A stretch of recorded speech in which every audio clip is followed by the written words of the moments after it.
Hey guys, it's been a while. Because of everything going on in the world, we had a bit of a hiatus from the reboot, but it has been back for a couple weeks now. I've just been very not into it to be able to make my videos talking about my thoughts, opinions, and all that about the reboot, but here I am today.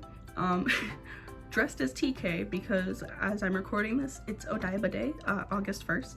So I figured what better reason to get into TK cosplay. So I took some pictures earlier, posted them on my Instagram. So you should go check those out. My Instagram is @PreciousCinnamonRoll. Yeah, like I said, the current state of the world kind of had me a little stressed out, so I wasn't very excited to do things, but I'm back, I'm here, and let's talk Digimon. Where we last left off, it was episode 3 going into episode 4. Episode 4 was titled Digimon Soars. Super excited about that.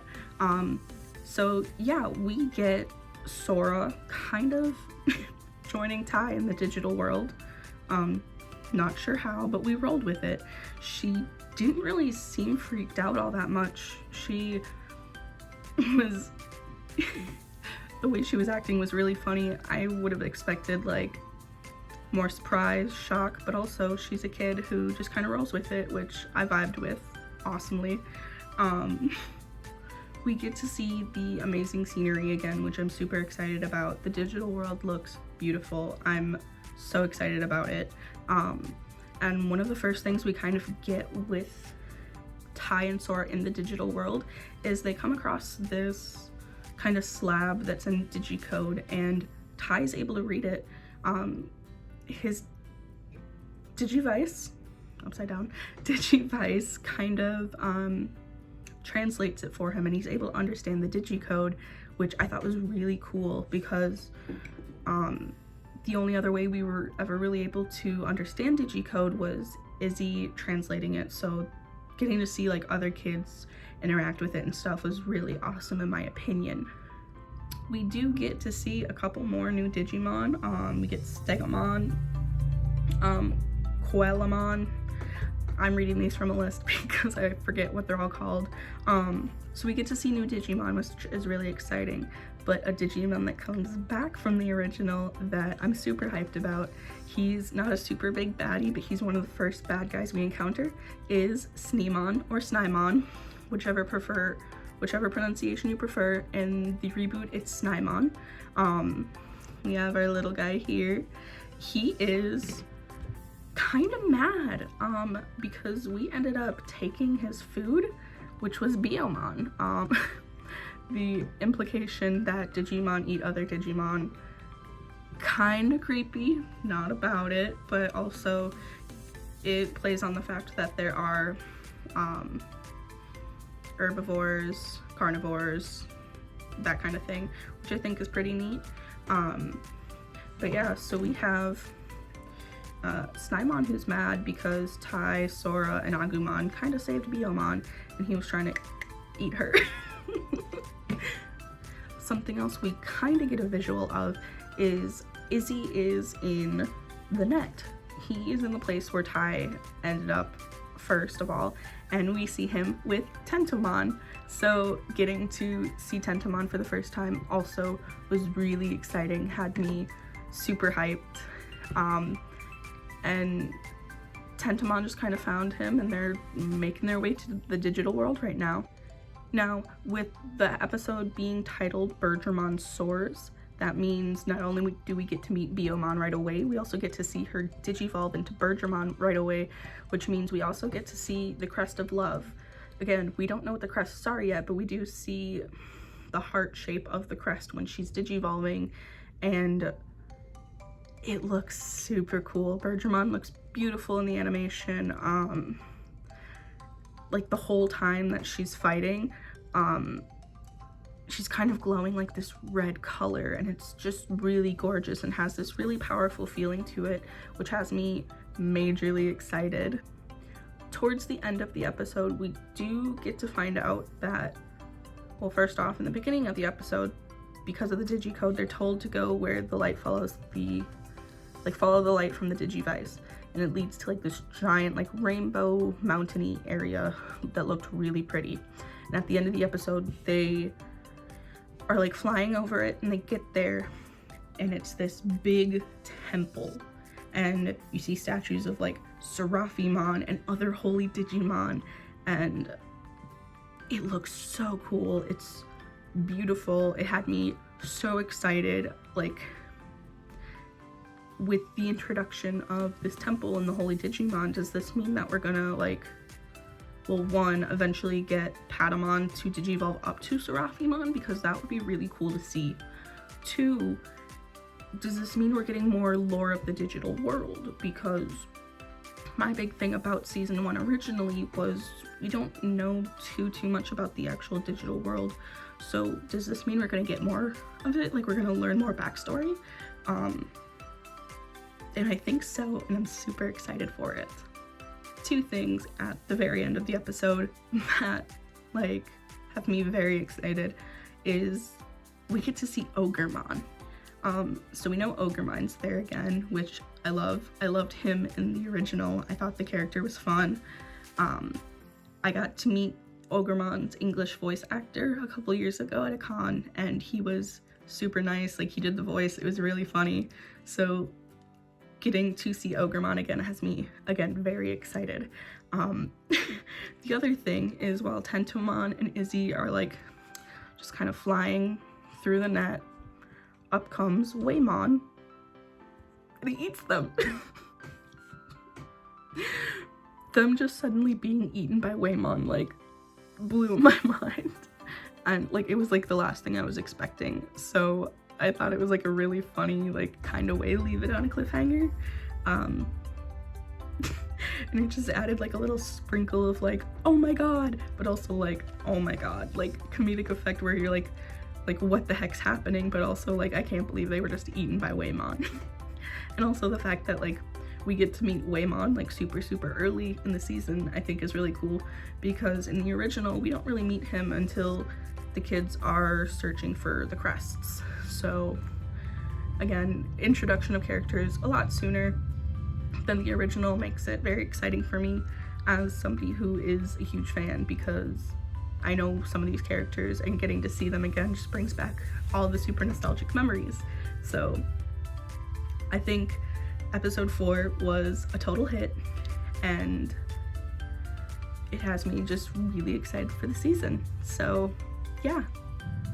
While I'm here, I am going to talk about episode 5 as well, because I watched a couple of episodes before recording videos because I just wanted to watch it, but I wasn't in the mood to really record things, so we're here now. Episode 5 is titled The Holy Digimon, which, holy crap, has me so excited. We get to see statues of Afanimon, Cherubimon, Seraphimon, like mentioned earlier, and I'm so excited because we didn't meet Cherubimon in the original season 1. So seeing a statue of him has me really excited that like the kids might get to meet him and stuff. It talks about the digital war that the Holy Digimon were having with like the dark forces, and they were fighting and stuff. And they had like warriors, which we get a glimpse of, and it's like all of the original Digimon like fully evolved. And then there's also an image of Omnimon. So getting to see that like Omnimon's there and stuff, like, and the way they made it seem with the introduction of like the characters and stuff, it seems like our Agumon, our Biomon, our Tentomon, like that those were the original ones from the war, because at one point like Agumon and Biomon are crying because they're like feeling all these emotions. So it kind of implicates that was them in like a past life, like they were, you know, reborn, turned into a Digi-Egg, and then hatched again. So the implications that they are the original Digimon that fought in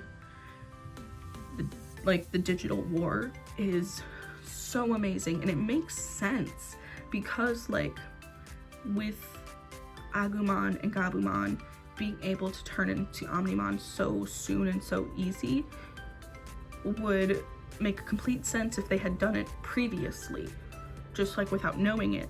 So I think if those implications are correct, that's super awesome and super exciting. Another thing that we're shown is that the network where like Tai first met Matt and then where Izzy is now is what connects the human world and the digital world. So the digital world is like the deepest, farthest part of the net, and like to be able to get there, you have like to get there from the human world, you have to go through the net, which I think is a really cool way, because before in the original it was explained that the digital world was like a mirror world of ours, so like everything kind of like overlapped. So to see that they're like properly connected again, just in a slightly different way, is really cool. And getting to learn this stuff like so much sooner than you did in the original is really exciting, because now that we know this stuff, this means we're gonna learn like a bunch of different stuff farther down the line. So they're kind of like going through it at like a little bit of a faster pace almost, and I think it's really good, especially since the reboot is definitely more aimed towards the like original Digimon fans, the people who have been there since the beginning. It's not Digimon without having bad guys kind of attacking the kids every once in a while. Sora and Tai get attacked by some Dokugumon, those spider Digimon. While they're at the temple, they kind of encase them and trap them and stuff. And then Izzy in the net in Waymon gets attacked by some Tylomon, which are like fish Digimon. And so they all kind of have to fight him and stuff. And we learn that Dokugumon and Tylomon are being controlled. Not in way of the original series with the black gears, but what are they called? Soundbirdmon. Kind of a funny name, I think, but the Soundbirdmon are emitting like sonic waves and controlling them, versus the black gear version of the first arc in the series. I think it's really cool doing it like a different way. Like, yeah, these Digimon are being controlled again, but in a different form. But the fact that they're still being controlled, like they're doing this against their will, like, I say like a lot, but I think it's really interesting. And yeah. Now, while Izzy and Tentomon are fighting the Tylomon, we get Tentomon digivolving into Kabuterimon, which had me really excited. Like, everyone's digivolving a lot faster, which I think is really cool, because getting to see those forms of them is really exciting, and getting to see like the animation sequence of the digivolutions is just beautiful and seamless, and I love it. And I just think Kabuterimon looks really cool, so I was very happy to see him so early on. There is something that had me a little confused at one point when Birdramon was, and like I think Greymon, I don't remember if Greymon actually digivolved, but they were fighting the Dokugumon, the spider Digimon, and when they got attacked at one point, some of the Dokugumon like glitched. You could see like a glitch effect on them, and like before they poofed, kind of like disappeared and turned into like digital energy to go be reborn, I think. But I thought it was really interesting to see that, because it shows you, hey, they are digital creatures, they're digital monsters. So I thought it was just a really cool effect to add, and it kind of added a lot to the scene to me in like the slightest way. The most exciting part of the end of episode 5, like hands down had me like shrieking in excitement, is that we get Devimon. We don't actually see Devimon, like, or we do, I think, like an outline of him or something, but Devimon is still the big bad guy of the first arc, which has me very excited, because I think Devimon as a character was very cool. His design is super awesome, and it makes sense for the other Digimon to be like being controlled by somebody, having it like continue having it being Devimon. I loved him as the first bad guy of the first arc, and again with Ogremon being in there, he's working for Devimon, so I'm really excited to see like how they decide to do this first arc with Devimon being the bad guy, with all these differences that they're making in the reboot. 10 out of 10, super excited. So yeah, I'm gonna keep this to just the 2 episodes because even though I've watched more, I don't want the videos to get too long, as well as I don't want my thoughts to start scattering too much. So that's gonna be it for today. I hope everyone has a happy Odaiba day and keeps up with watching the reboot, because the reboot's been going amazing and I'm really excited to see where things go. So yeah, I'll talk to you guys later. Bye!